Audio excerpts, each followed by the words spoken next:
Hello, this is for those who were absent from stat class on the 18th. That was Wednesday a week ago now, Wednesday before the Thanksgiving break began.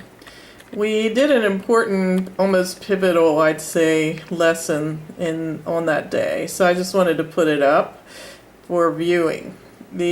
What we're studying that day is inference rules.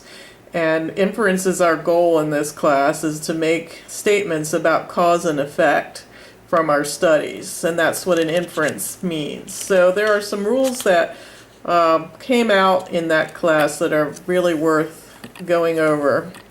So here's the little chart that we established, and let's see if I can get most of it in there without too much glare. I don't know.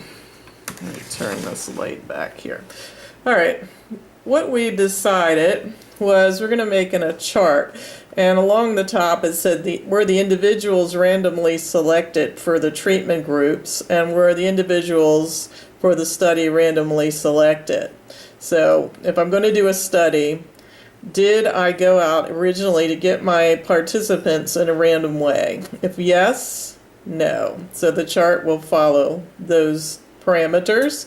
And then up here, once I randomly selected or did not randomly select the participants, were they randomly grouped according to the rules of random design for their treatments?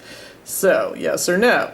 So what we want to do with inference is two things. We want to we want to define cause and effect, and we want to generalize from our sample to a larger population. So those are our goals. Can we do that? If the individuals were selected randomly and randomly divided among the treatment groups, we can assign cause and effect, and we can generalize to a larger group. So that's the most powerful step, and it is very powerful. Then, if say that we did not randomly select our individuals, we got them some other way, but once we had the group, we did randomly divide them between the treatment groups. In that case, we can actually still do a cause and effect. It won't be as strong because we're not going to be able to generalize to a larger population. So that's what happens in that case. Over here, what if we did randomly select our participants in our study, but the individuals were not randomly selected for treatment groups? In that case, it's the other way. We cannot say a cause and effect relationship, but we can generalize to a larger group. And lastly, if we did neither of the two, we cannot do either of these things, which I'm sure doesn't surprise you. So we continued that day by looking at an example. So I'll probably refer back to that chart, so I'll kind of put it aside. What we did, we took an example to figure out how these inference rules look in a real-life situation. So the first one, I said, I'm designing a study. I'm a dentist, and I see a lot of canker sores, which are those awful, ugly, very painful sores in the mouth. And what I did, I want to know if there's a connection between vitamin C usage and the eruption of canker sores. So what I did is I looked at my roster and I took all the dental patients with appointments in the next 2 weeks. And when they came in, they were asked to take part in a study. At that time, those were given a survey. Do you take vitamin C? And those who said yes, I put in one pile, and those who said no, I put in another pile. And then I compared the results. So compare the number of canker sores between the two groups. So that was design number one. So we'll come back and evaluate what we can and cannot generalize or state from that design. Look at design number two. This time I'm taking all my dental patients again in the next 2 weeks and ask them these questions. When they come in, I will randomly assign them I don't ask questions, I'm sorry. I randomly assign them to either take vitamin C for 3 months or be in a group that does not take vitamin C for 3 months. And then at the end of 3 months, I'm going to compare the two results in number of sores. So that was that.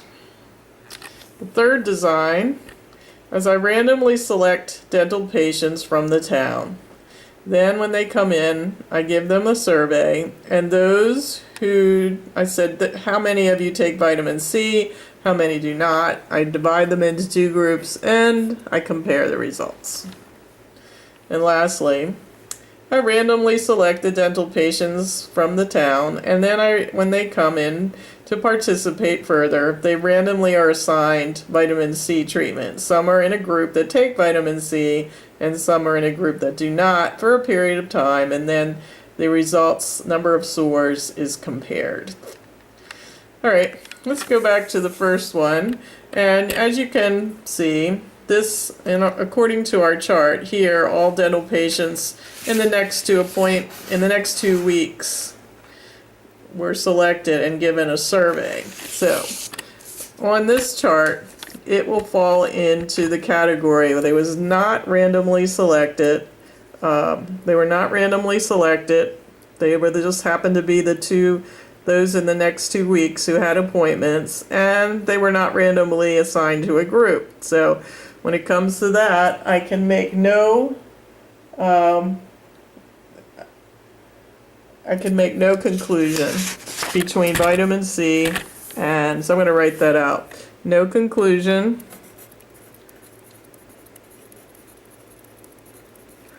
relating vitamin C to sores.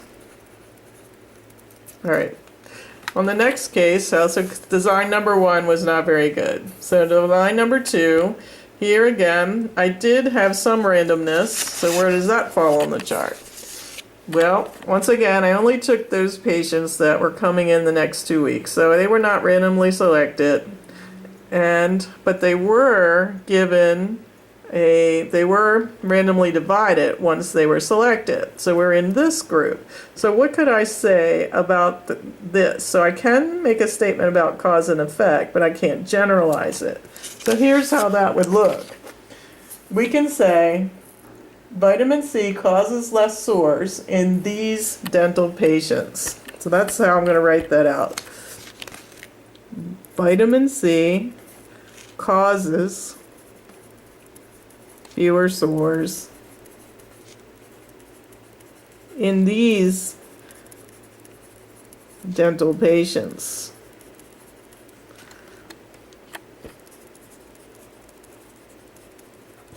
So, I am allowed to say cause and effect because of this random assignment between the 2 treatments. So I can say that vitamin C causes fewer sores, but I can't generalize to any degree because they were not randomly selected in the beginning. So I can only say that this happens in these dental patients, which is not a very strong statement.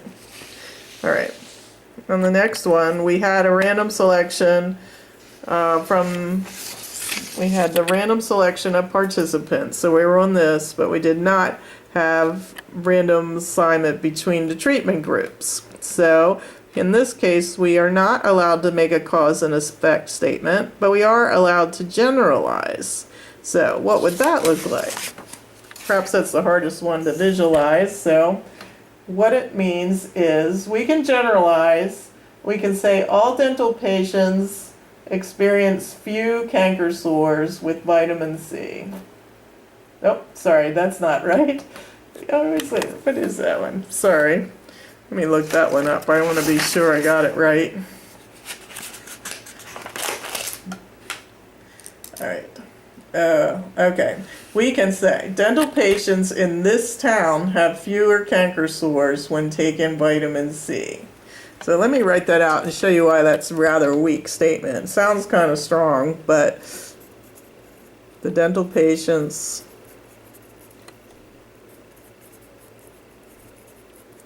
in this town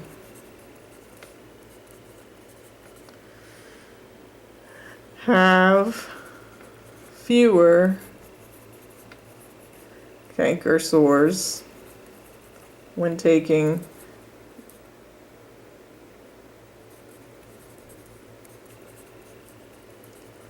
vitamin C. All right, so here I could not say that it was cause and effect, but I could generalize beyond those patients that I tested. I could say the dental patients in this town, so that's the generalization. I can just say they have fewer sores when taking vitamin C. I cannot make the cause and effect statement that vitamin C caused fewer sores. So hopefully that is clear to you. And lastly, the strongest one, where both were randomly selected, and the participants as well as the treatment groups. When we have that situation, we can say the strongest statement of all. We can generalize and we can say cause and effect. So we can say that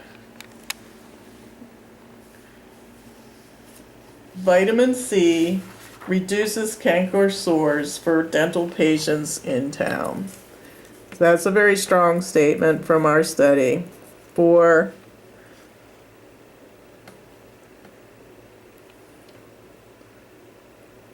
I'll put that last a second.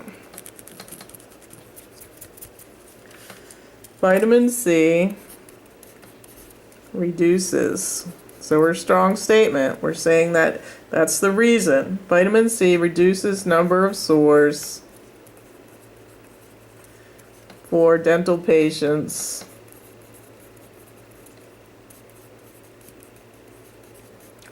in the town.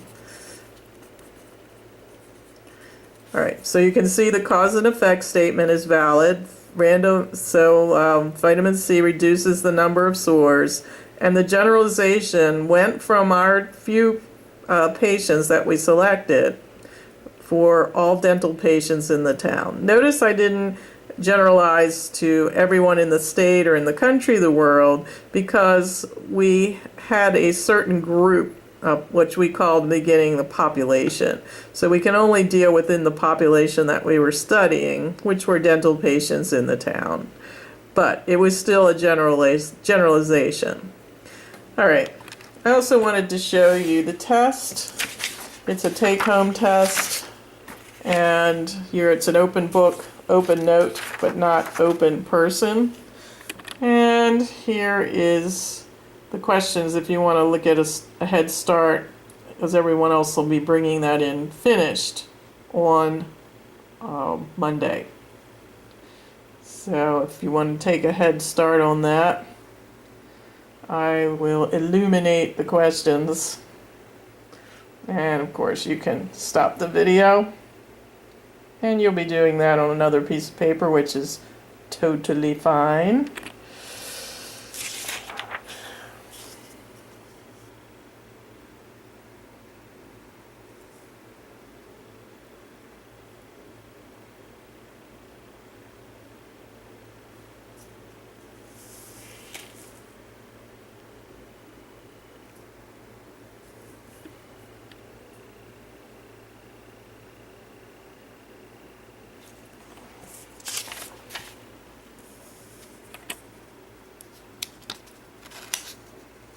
Notice the selection E at the top was for question number 8.